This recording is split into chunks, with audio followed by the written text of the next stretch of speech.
Hey guys, Game 10 Master Do here, and welcome back to my Let's Play of SSX 3. In the last episode, we completed the Metro City Race event, and in this episode, we are going to go to the Freestyle events. But before we do that, I'm going to show you the lodge. Now, each peak has its own special lodge, and what do these lodges do? Well, you can customize your character. You can give them clothes, backpacks, special items, and you can also give them stats or attributes. You can also get music for your personal karaoke machine, so that it plays your music, the music that you like whenever you want. But let's go to gear first.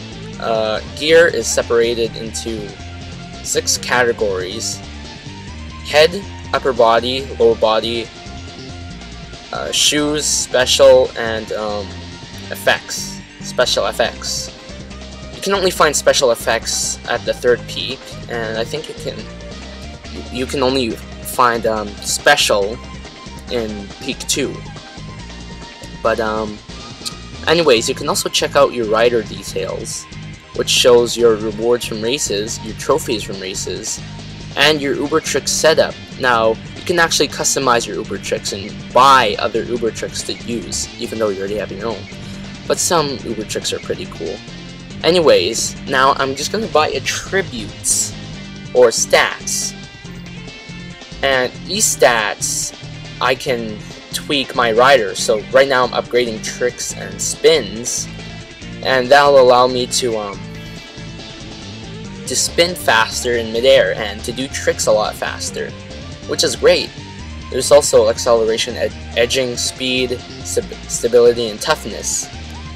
But I usually focus on spin and tricks first because I really like doing tricks. They're fantastic, and I'm the trick master. But anyways, acceleration is what the name says.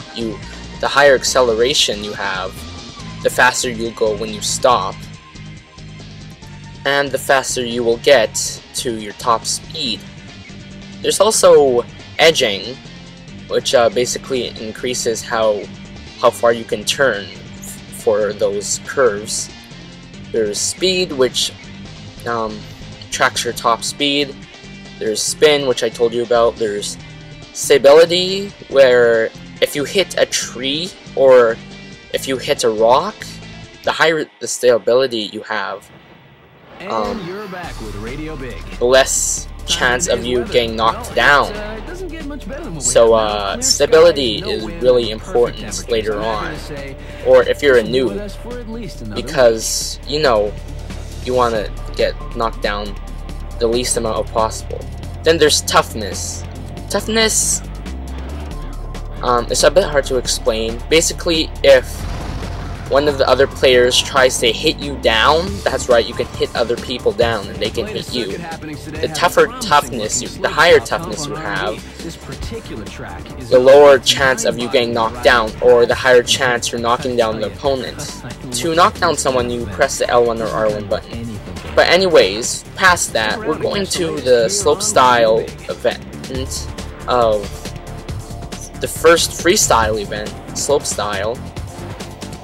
And I keep getting those two names mixed up. But anyways, let's get to the first heat.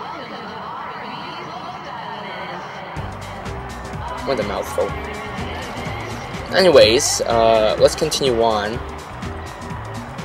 Now, slopestyle basically is racing. It's like a racetrack, except you're not racing. Instead, you're trying to get the most amount of points possible. And these tracks aren't made for racing, they're made for getting points. And you see those big X's?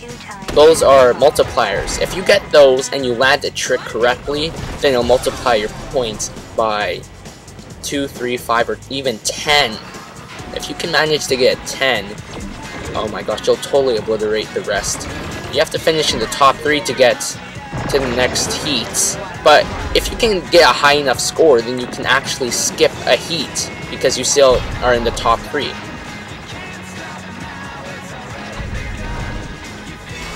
man, this is one of my favorite songs.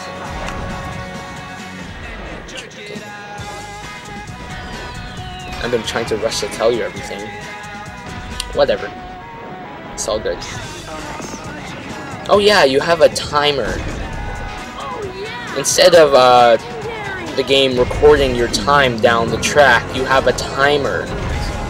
And it goes down as you're trying to complete the track. And there's checkpoints, and if you cross these checkpoints, you get more time.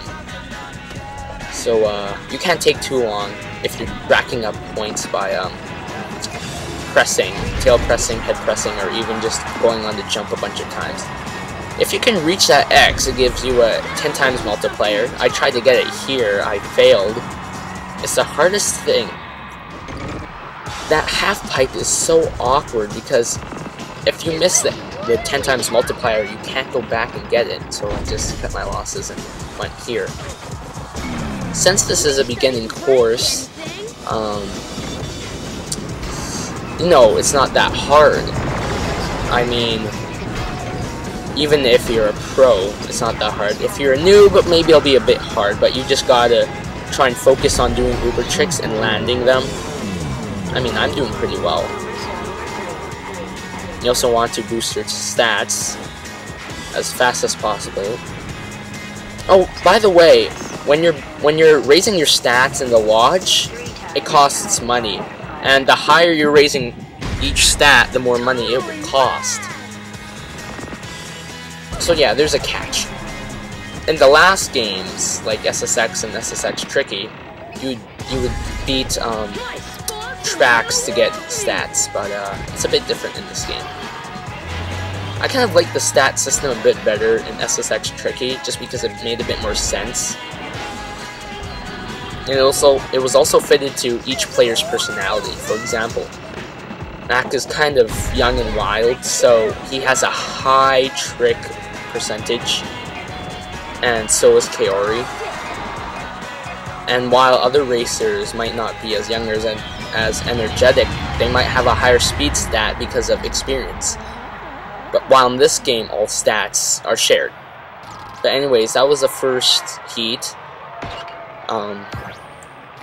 You can take your own route or not. This is the route that I normally take. The only thing is that you can't really take a specific route. There's a route that has the most points, and then there's routes that are just fast.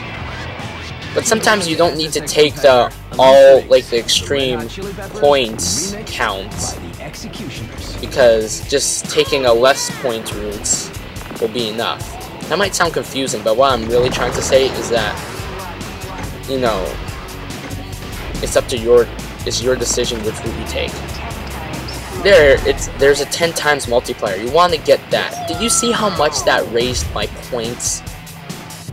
Yeah, if you can get a higher score than that, it times it by 10 and you get a ton of points.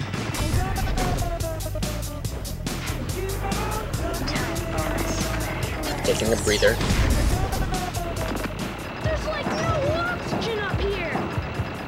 As you can probably survey, you can see where the obvious multipliers are, and you have to try and find the jumps to those multipliers. Later on the mountain, it gets harder and harder to find these jumps and find how to get to them, and even harder to execute them properly in order to get the multiplier. But, you know, you'll adjust to the situation.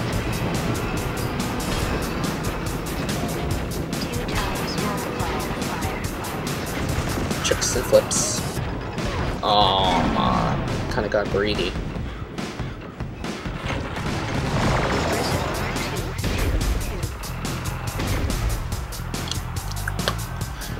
Okay. So, I think did I get into the final heat? I wasn't really paying attention. You probably know you're just gonna have to rewind back to the first heat. But as you can see, I'm already winning. Totally dominating right now.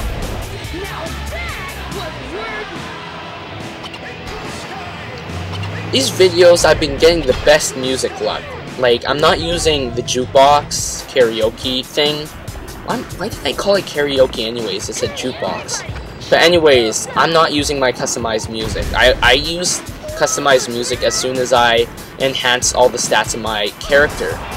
So I'm getting the best music in my videos, which is great.